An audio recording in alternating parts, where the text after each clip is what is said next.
Part 5 of A Soldier's Diary, September 16. A really fine day at last, and our spirits rise accordingly. Our hopes are drowning, and we have to clutch at the flimsiest of straws. Last night was very quiet, and a lot of good work was done. The men went back about 4 a.m., and I turned into battalion headquarters for a powwow with the colonel. As I was walking home about half an hour afterwards, the Hun put down a very heavy gas shell bombardment, particularly around the track. I lay in a hole for half an hour with my mask on, and was frightened to death lest I should be splashed with some of the infernal liquid. The shells were not more than 18-pounders, but some of them were unpleasantly close. This morning, division reports that some 3,000 shells came over in the half hour. A new officer joined us today. He is about 30, wears gold-rimmed glasses, and has never seen the war before. He looks around with the wonderment of a little child, and will be an infernal nuisance to us. Still, I suppose there are no real men left now. September 17. Spent the night by myself, crawling around in front and noticing the places most in need of wire. I came across a German post with 4 men in it and a light machine gun. They were well forward, quite isolated, and obviously nervous. I told the nearest company, but they wouldn't do anything, and even looked frightened to think that there were real live Germans so near them. A sod splashed down in the trench outside, and I noticed the orderly at the door, a lad about 18, jump and nearly drop his rifle. It all makes one very sad if you look back upon the days when there would have been a clamor to go and snaffle that post. And this is the division which captured and lost one village 7 times on one bloody day, and finally held it against all attacks with 1/5 of its effectives on their feet. September 18. The men went back into the reserve billets today, but I stayed on with the relieving sections. The ground is beginning to dry again, and life becomes more pleasant. There is a great aerial activity, and the Hun shoots very much on our roads and back areas. Surely we are not preparing a stunt. September 19. Received orders to return to reserve billets as we are going out of the line. Spent a busy day handing over work and packing up as the whole company moves tomorrow. September 20. Trekked to our new billets in reserve, which are almost out of the war. Even the 60-pounders are well in front of us. Spent a quiet day making cover for the men, rigging up horse lines, and generally settling down. There is more billeting accommodation than we have seen for months, and greatest joy of all, we can sleep in our pajamas. September 21. Apparently there is some kind of a stunt coming off, because we have instructions to rest the men as much as possible and give them an easy time. Accordingly, we do a little drill, paint our transport, clean rifles and ammunition, overhaul explosives, etc., etc.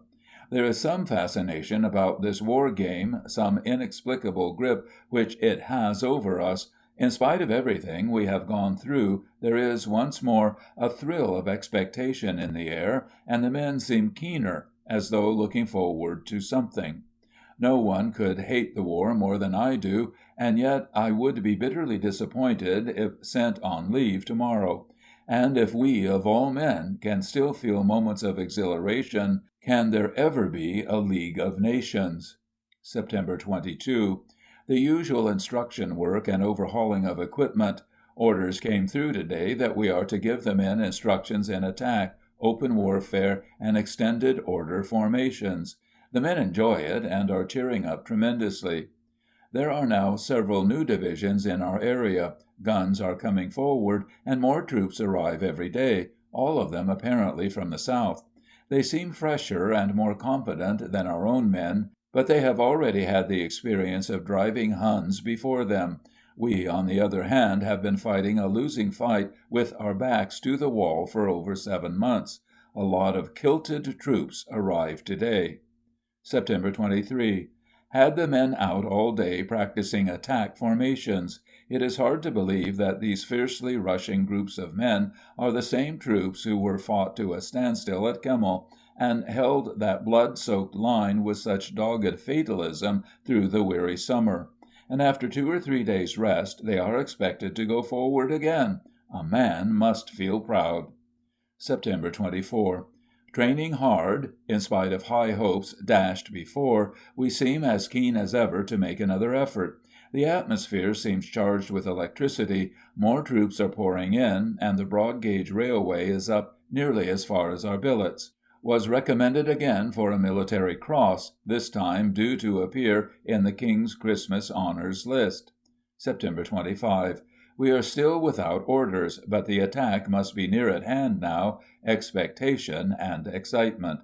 September 26. Received preliminary orders that Day and I will take a section each and join the artillery brigades to make roads and bridges for them in the advance. 2 sections remain in reserve under Cooper. Attack before dawn on the 28th. Went up to the brigade to arrange details and went to bed on return. Roused after an hour's sleep to go out with a section to repair 2 forward bridges near the front line before daybreak. Got about 20 men and miscellaneous material onto 2 pontoon wagons and started out in drizzling rain. I sat in the front of the first wagon, and as we lumbered off into the dark, I fell into a sort of reverie. I thought lazily of home, and of the 28th, and the things it might mean, and in my mind I went again over the characters of the men, the good ones and the doubtful ones, and detailed them off for different jobs. These and 100 other thoughts wandered idly through my mind, punctuated by the jolting of the wagon and the barking of the 18-pounders. Then the men began to sing, very quietly and sweetly, and the rise and fall of their voices seemed to add some special significance to the night. We made good progress over bad roads, stopping occasionally to check our way or adjust a girth. Now they were singing Annie Laurie, and I heard Garner say, "Damn," under his breath. I asked him what was the matter with them tonight, and he said, "Dunno, sir, but I wish they wouldn't sing like that." The rain had developed into a heavy Scotch mist, which swallowed up the lead driver and the mounted corporal. I shivered under my coat, and felt unutterably lonely and sad. At last the wagon stopped, and we went forward on foot towards the work. We bridged 3 trenches, and then came to the main job, a 15-foot span across a swollen beak, and not more than 400 yards from the German lines. For about an hour the work went quietly and well, and we got an arch across the stream in the form of an old French steel shelter. Suddenly there was a short, fierce whine, a crash, and a livid burst of flame right in the party. 3 more followed almost instantaneously, and then for a second an awful silence. Someone said "Christ!" and began to cry gently. 5 men were killed, 3 of them practically missing, and 3 badly wounded. By a miracle, the work was practically undamaged. We took the casualties to the wagons and returned to the job. How the men worked there again I shall never know, but they did, and the bridge was across an hour before dawn. The suddenness of the shock has knocked my nerves to pieces, and even as I write my hand trembles. Looking back now, I can see something unnatural in the whole of that ride in the pontoons. Little details were too impressive, and there was an almost unhuman beauty in the way they sang that song. I am sure that some of those men had a vague premonition of what was coming. September 27. Lay down for a few hours after we got back, but was unable to sleep. At midday I took numbers 2 and 3 sections to forward billets at Pigsty Farm, and at 5 p.m. No. 3 section moved out again to join their brigade. The company transport and reserve sections arrived about 9 p.m. Major and I had a final talk together, and I turned in about 11 p.m. I was nervous and excited, and although very tired, slept but little.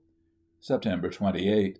No. 2 section breakfast at 2:15 a.m. and were ready on the road at 3:30. Whilst I was inspecting them, the barrage started on our left for the Belgian attack, and the northern sky was bubbling with light. We reached brigade headquarters at the Château about 5:15, and at 5:30 our barrage started, and the front line troops went over. The scheme was that we were to go forward at once and make a track passable for 18-pounders from their present positions up to second jumping-off line. They were expected to be there about noon, and would then be in a position to support the further advance of the infantry. Everything depended on getting the field guns forward to support the second attack. I left the transport at the château under the corporal, and led the men forward towards a half-dried-up canal, which was the first break in the road. It was raining heavily. It soon became apparent that the Germans were maintaining a barrage on this side of the canal, and as time was against us, we had to go through it. It looked rough and ugly, and the men were looking at each other. For a moment I was tempted. We were absolutely alone, and it was up to me.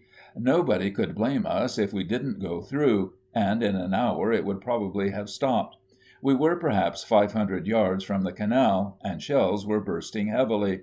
There was no cover, and at times the canal banks were obscured by the fumes and smoke from the bursts. Something outside a man takes hold of him at these times, and tells him what to do.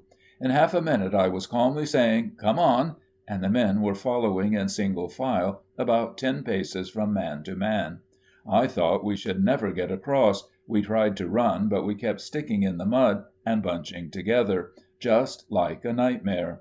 Once or twice I looked round, and the men were grand. 2 fellows were hit, and the others dragged them across. Then a third went down, and was picked up by the 2 behind. Eventually we were under the shelter of the canal bank, with 1 man killed and 2 wounded. It was great, and after that I felt we could do anything.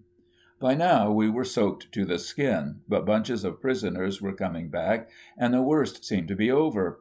We worked steadily on the roads under fairly continuous shell fire, and by 10 a.m. the track was completed. After this, the German shell fire weakened as the advance went forward, and his guns were either taken or forced to withdraw. The men were worn out and literally covered with mud, so I withdrew to some old dugouts in the canal bank. A message was sent for the transport to come forward, and another one to the company for rum.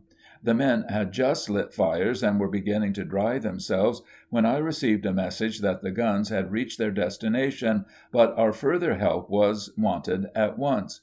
At 11:30 the section moved forward again, and by 2 p.m. the whole brigade were standing to for action in their new positions. The division moved up into line during the afternoon, and the advance pushed on. Witschek, Messines, and the Wernitzen line are reported captured. At 4 p.m. the section returned to the canal, awaiting further orders. The brigade commander personally thanked me for the day's work. At 4:30 I received news that the transport was stuck somewhere behind us, but they were trying to get the limber forward with 6 horses in it instead of the normal 2. The tool cart had been abandoned. Eventually the limber arrived, and then I sent 4 horses back for the tool cart, which arrived about 6:30 via Ypres. The roads were in a terrible state, and will do more than the Huns to hold us up. At 7 the men had a meal, the first since 2 a.m. this morning, and after that turned in to a more than well-earned rest. I went over to see the colonel, and learnt that they are pushing on over the hills, and Comines is to be captured tomorrow. Everyone is delighted. The show has been a great success, and casualties are light in comparison with the results. The only trouble is the mud, with which we are literally covered from head to foot. September 29. Our rations arrived about 5 a.m., but no forage for the horses, and we were unable to move forward in consequence. My biggest trouble is going to be to keep in touch with supplies and water during this nomadic life. Roads were reported passable as far as the front, so I left the section standing to, under the sergeant, and rode off to find the company. I hunted about all morning and found them at last at the old place, but just ready to move off. Arranged to draw rations direct from the company each day with my own limber. I took 2 nose bags of corn back with me on my mare, gave the limber horses a feed when I reached the section, and then sent them back for rations.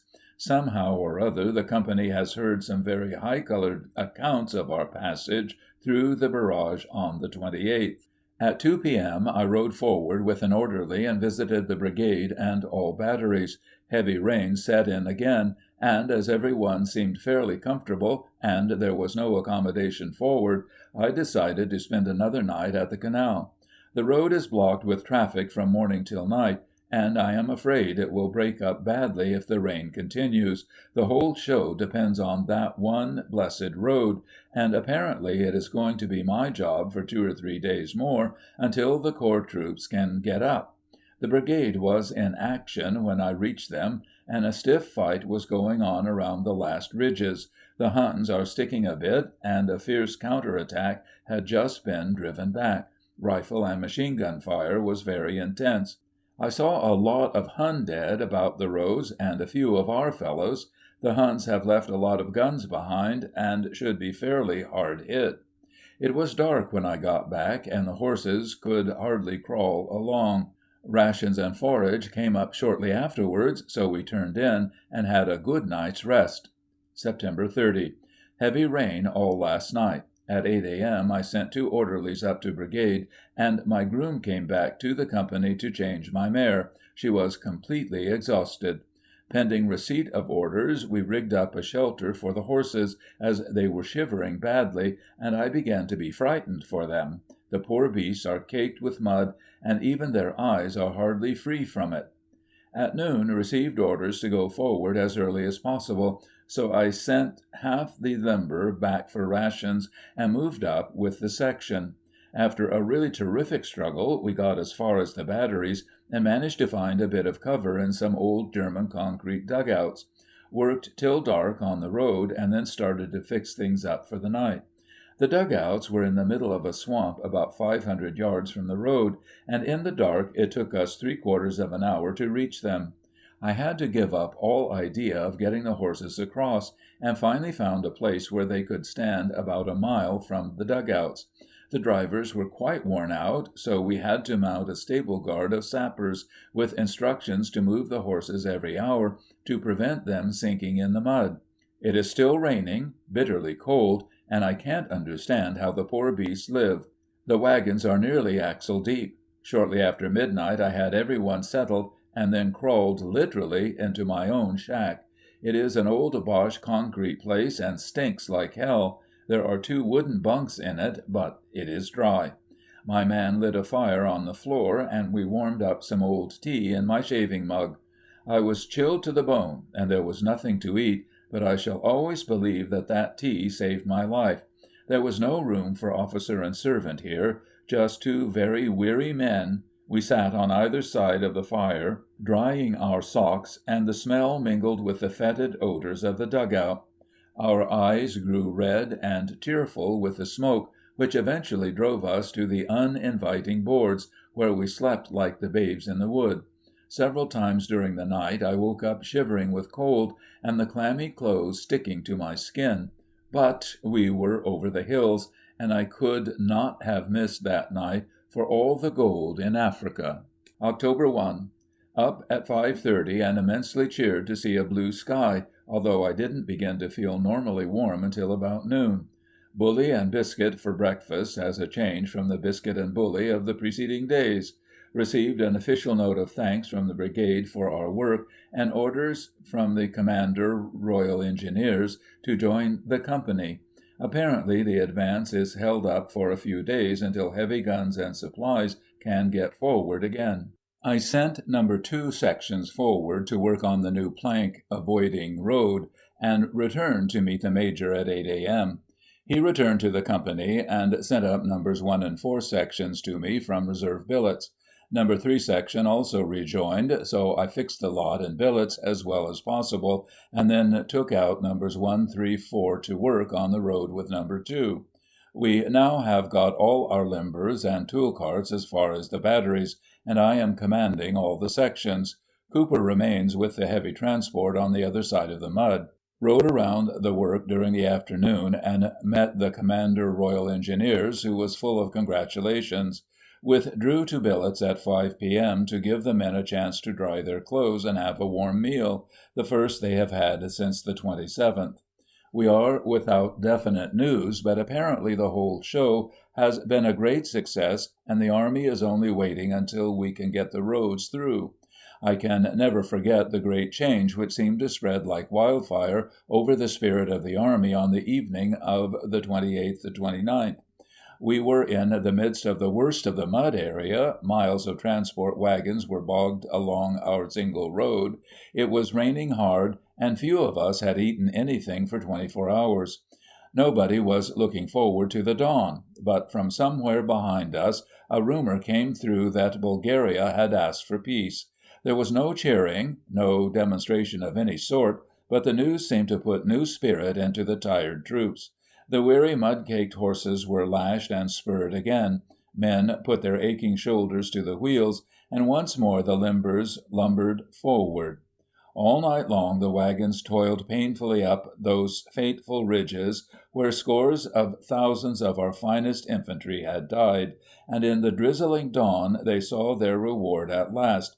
Behind them lay the dull, dead plain with its memories of misery and mud. Before them they looked down upon a new, unbroken country, and the spire of Timbrian Church, untouched of shot or shell, beckoned like a winning post against the eastern sky. October 2. Heavy rain again last night, but it hasn't dampened our spirits. We could meet almost any call right now. At 5:30 a.m., an orderly came in with orders from the Commander Royal Engineers, saying that we are to work from 6 to 9 on the divisional main road. By dashing off without any breakfast, we were able to start at 7:30, and returned for a meal at noon, our first since yesterday evening. In the afternoon, Day worked with the sections on the road, while the Major and I brought up the heavy transport. Artillery horse lines just forward of our own were heavily shelled for about 5 minutes, and a lot of horses were knocked out. About 100 of the poor beasts stampeded, and it was a pitiful sight to see some of them dragging their entrails along the ground. This incident made me realize that if the Germans have any fight left in them at all, we are in a very precarious position. Several divisions are herded together with the River Lys in front of them, and an impassable belt of swamp and mud behind. A really energetic counter-attack would give us another Cambrai. At night many fires were visible again, where the enemy is burning villages along his retreat. Many of these appear to be very far off, which looks as if they contemplate a big withdrawal. A favorite theory is that they will withdraw as far as the Meuse for the winter. October 3. Company commenced work on a new plank road to relieve the strain on the main road. I went forward with 3 wagons to a dump on the Menin road to get material, but it took us all morning to get there, as the roads were blocked with artillery limbers. We want 10 times more transport and 10 times more labor than we have got if we are to make any reasonable progress. The field companies are quite inadequate to cope with any serious road making in an advance like this. In the afternoon scouted round with Cooper, looking for what had once been a first-class road, clearly marked on our maps. We couldn't find a stone, a tree, or any single thing that would indicate where the road had been. We couldn't even fix it from our maps, as farms, houses, and landmarks of any description had totally disappeared. We had some difficulty in getting back, and once Cooper's horse went down to her belly in the mud. We nearly lost her, but got her out eventually. October 4. Took all wagons to the dump and got a lot of material up during the day, made some appreciable progress on the road. 2 new officers have joined us, and Day has gone back to headquarters wagon lines. Was delighted to meet 2 old friends, Lucas and Mitchell, of our left division, in the afternoon. October 5. Road is now going forward well, and we had another fine day, although very cold. Things seem to be sorting themselves out after the last advance, and we should soon be ready to try again. October 6. Orders from the Commander Royal Engineers that we shall probably move again tomorrow, and all ranks are to have as much rest as possible. Worked all morning on the road, and packed pontoons, etc., during the afternoon. October 7. 2 sections moved at 7 a.m. to work again on the avoiding road, and 2 sections moved across country towards the Menin road. At 9 a.m. I took the transport across in front of Ypres, and picked up Cooper with the pontoons in the afternoon. We made a horse lines there, as it was the only patch of dry earth available, but before getting in we had to shift about 15 dead mules, which had been killed the night before by a bomb. Billeted the sections in an area containing one dugout just off the Ypres-Ménin road, a piece of ground probably more fiercely fought over than any other during the war. The solitary dugout was unusable owing to prevalence of dead Boche, as Mark Twain would say, fixed so that they could outvote us. We couldn't find a level piece of ground large enough to make one tent without a lot of digging. The sergeants found a very good place for their tent, but a dead Hun was in possession of the freehold. They decided to bury him, and deepened a shell hole accordingly. Then the problem how to get him into it. The sergeant major took his boots, and the farrier very gingerly took his sleeves. They lifted, but his arms came out in the farrier's hands. They withdrew to windward and talked. It was growing dusk. The tent must go up. Finally the farrier put his gas mask on, and literally buried him in shovelfuls. Pro patria? The only way to stop war is to tell these facts in the school history books, and cut out the rot about the gallant charges, the victorious returns, and the blushing damsels who scatter roses under the conquering hero's feet. Every soldier knows that a rewriting of the history books would stop war more effectively than the most elaborately covenanted league which tired political legal minds can conceive. October 8.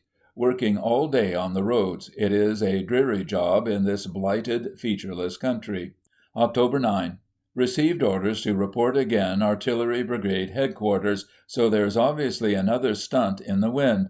In the meantime, we are still mudslinging. October 10. Went forward into the outposts to reconnoiter tracks and ways forward for the guns. We were in absolutely virgin country, and it was a new experience to think of death lurking behind these green hedges and quiet farm buildings. At night took the section up and did a lot of work. Filled in several ditches, cleared a ride through a wood, and chopped down several trees with which we made a small bridge. Took the floor out of the farm kitchen to cover it with. October 11. Are reconnoitering again all morning, and at night took a company of pioneers up to work on a second track. Had a very unpleasant time on the Ménin road, where we were heavily shelled. Some artillery transport suffered badly, but we got through without casualties. The weather continues fine, and everything points to another show about the 15th. The Huns have put up a lot of wire, but the field guns have been shooting this down steadily for 3 days now, and the heavies are coming into position. This morning when I was up, our shells were falling dead in the belts of wire and cutting broad lanes through it. Sent in 2 recommendations for military medals for work in the last show. Mounted Corporal. For great gallantry and devotion to duty in bringing up transport and supplies under heavy shell fire and at great personal risk. His action greatly contributed to the success of the section in its work of helping forward the guns. A Sapper. For conspicuous gallantry and devotion to duty when repairing a bridge under heavy shell fire for the advance of the artillery. He set a fine example to his comrades, and persevered with his work until it was completed, regardless of great personal danger. It was hard to write the above, knowing that every man equally deserves those medals. The whole institution of awards ought to be abolished, except perhaps the Victoria Cross. October 12. Skipper returned from leave, company still carrying on with roads, No. 2 section out with me all night widening a bridge. It was a miserable night with heavy rain and howling wind, but the men worked cheerfully and a lot of work was done. So far as we are concerned, all is now ready for the next attack. October 13. The attack is to start early in the morning of the 14th and will be general along the army front. The company received orders to move forward today, but I had to go on to brigade before they started or before I knew exactly where they were going. I left brigade shortly after dusk and returned to find 2 companies of pioneers who were now detailed to work under me tomorrow. I knew they were somewhere in the morass near the Menin road, but I blundered about for 2 hours before I found them. It required all my will power to keep me going, and when finally I saw their tents, I was in the last stages of exhaustion. Several times I must have been very near to them, but it was impossible to see more than 20 yards, and I had passed away again, going round and round in circles. I was so weak towards the end that I used to lie still in the mud for several minutes every time I fell, aching in every muscle, and wondering how many more times I could fall without dropping off to sleep. It was after 1 a.m. when I left the pioneers, and there was a 4-mile walk to where I thought the company would be. I wandered from battery to battery, asking for news of them, but no one could tell me where they were. It was absolutely vital that I should find them before dawn, but at last my legs failed completely, and I collapsed in the middle of the road. I crawled into a hole in the bank, but tired as I was, couldn't sleep because of the cold. I was tormented with fears as to what would happen in the morning, as I was the only officer who knew the gun tracks, and almost everything depended on the clearing of those. End of Part 5.